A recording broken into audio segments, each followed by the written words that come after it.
So I'd imagine Roger's moves would be to say how offensive. And he'll say it to people who aren't directly connected with his research. But what is the response? Just putting it out there. The claim that a person can be sick due to hearing voices cannot be a scientific claim unless by way of some sort of scientific apparatus these voices have been measured in someone's head, independent of the person's own thinking, the movement of their own neurotransmitters and their will.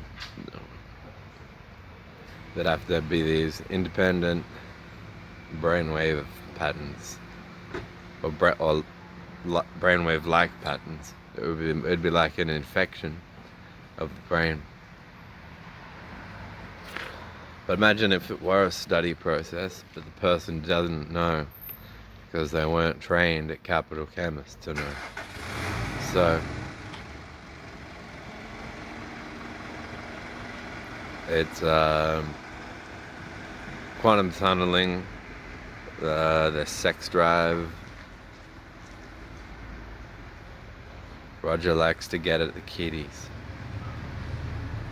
Who did you touch and what did you do when you were a kid? That's what he wants to know.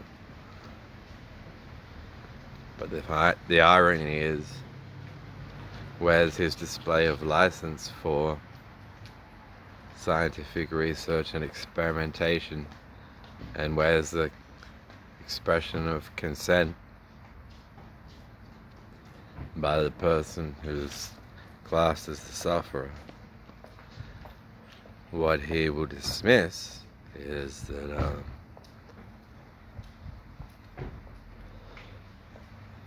I mean, can you imagine someone studying you while you're fucking someone?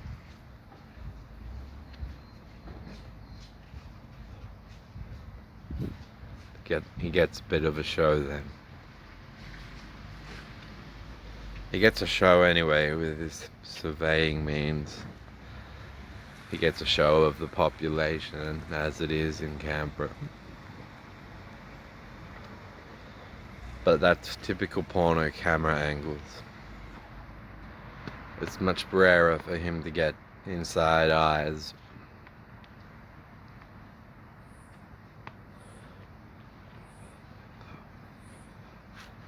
Can you imagine that? Now our scientists and our best scientists in Canberra aren't explaining how and why this alleged illness is scientifically known to be an illness. So you have the citizen.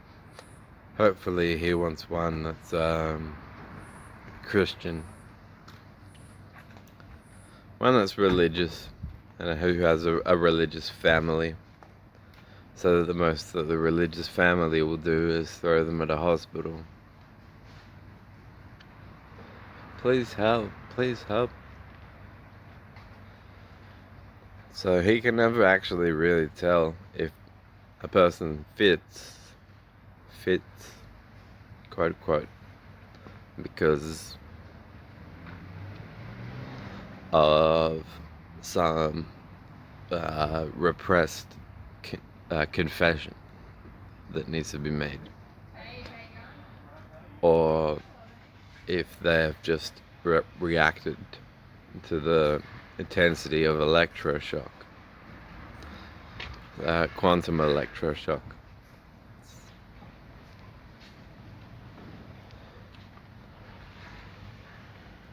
Allegedly it's quite the thing these days. But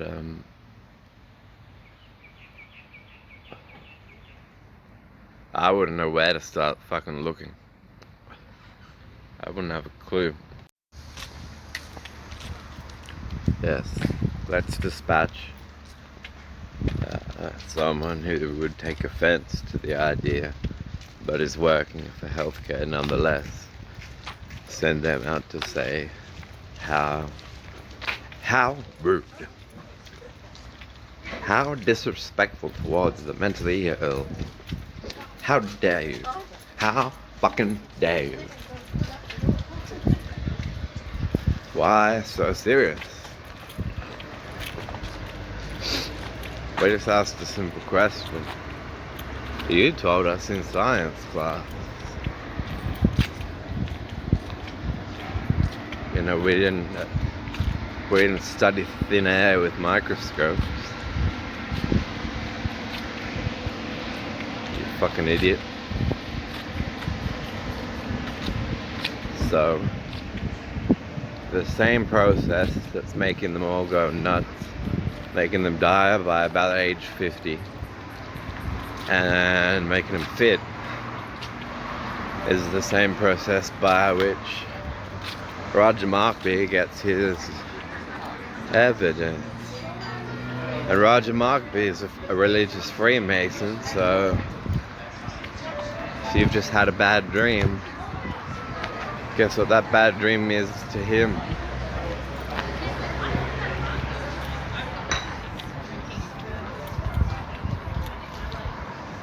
Think about it. How's a religious man going to tell the difference between your imagination and evidence?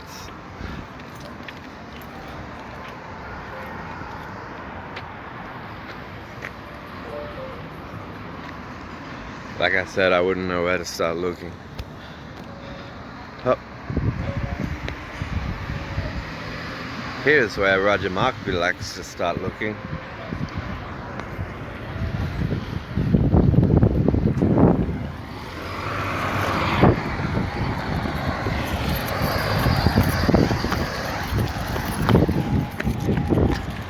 Sorry about that.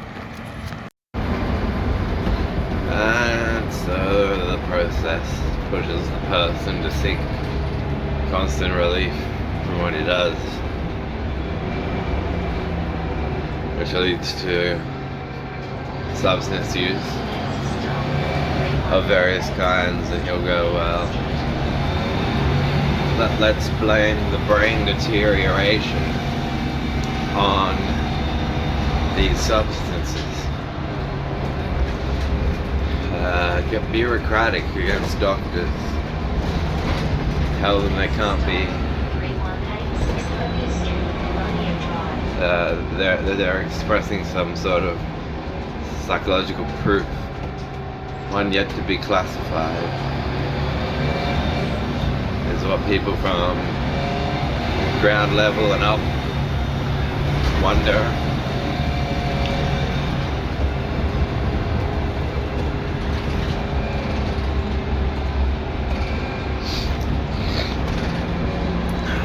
He says, well, I don't want this business to go under or be explained. Well, there are going to be protests against Big Pharma.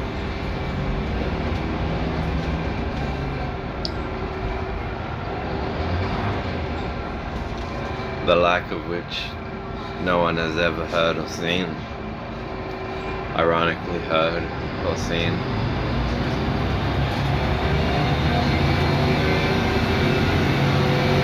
Much better. So, what he really wants to know when you work for him is, do you care about the population culling? Because he's got things to roll back on. Statements like this particular family is pathetically weak. Look at them, and they follow Jesus. Point I was making last night was that it's another point of that hasn't been addressed as well. Since you can't say Jesus wasn't suicidal while going up the hill, And since he might well have been, given the pain he would have gone through while being crucified. And if he got an erection during the process, and it freaked out the crucifiers, so they placed a loincloth on him. That would explain why they were not completely mocking him, because he's been like upper torso mocked and below torso blocked, and it's like contradicts the idea of shame being. So anyway, while our Queen is telling us all to love this man Jesus and follow him, she should have to admit psychologically that either that suicidal thoughts, feelings are a great blessing and a gift from the Lord, or and even in the narrative of Moses' followers are instructed to suicide when he sees them worshipping the golden bull calf after reading them the 10 Commandments. So if you're a person who doesn't follow all of the 10 Commandments, technically the Bible is saying suicide. Go and suicide. You bull calf motherfuckers. So there's a double impetus towards suicide in the Bible for people who look at the 10 Commandments and go, some of these are alright, some of these is hokey shit. Right now we've made a graven image of Luke Banton. It's just not right. It's not right at all. That breaks the second rule. The people who studied the Islamic reaction to the cartoonists the cartoons that characterize the Prophet Muhammad, when people went to study the psychology of that phenomenon, that was the rule that was broken. Thou shalt not make graven images. So the cartoonists broke that rule in the Muslims' view, and it led to all their bombings and whatnot. And the interesting thing is that even in the textbooks for those studying the riots, they had omitted and removed the cartoon of the caricaturing of Muhammad, who by the by married a 6-year-old girl, but had the gentleman courtesy to wait until she was 9 before he started fucking her. So, you know, at that point, wouldn't you want to at least make caricatures of all these fucking prophets? I think they get thrown because prophets also sounds like making money.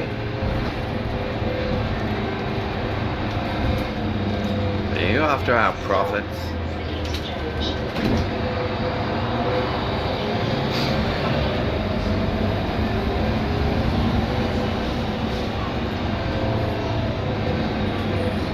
So that's the question.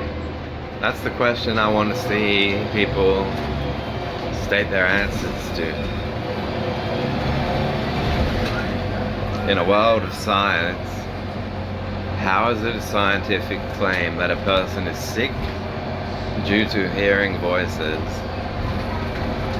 unless those voices are empirically known by measure, by instrumentation?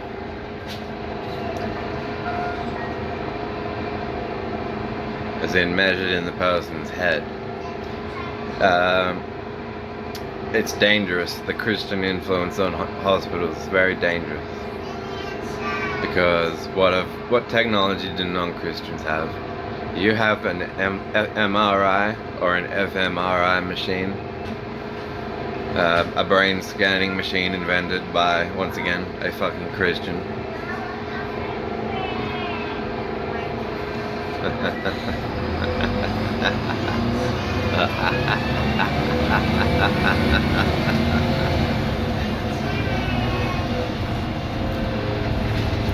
Calvary's built a graveyard. Canberra Hospital's going, well, we're a little more politically correct than you, so suck our dick. And that's about the gist of it. Who can answer my question? I gotta go now.